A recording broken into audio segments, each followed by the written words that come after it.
Okay, now let's start working with colour. So I keep any kind of bits, usable bits, even down to that size really.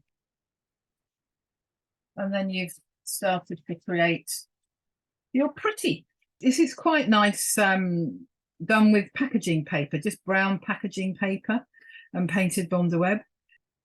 So you've got really, see, once you start to separate and isolate strips, it does look pretty. I do like these, but I suppose I would be biased, wouldn't I?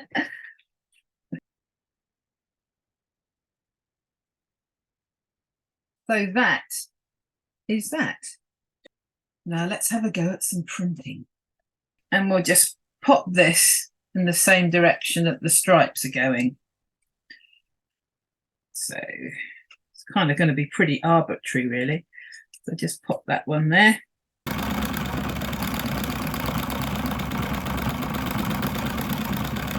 So as you can see, I've ironed some of my newspaper strips onto the decover, which I've painted a lime green, so that you can then start to think about vessels and boxes.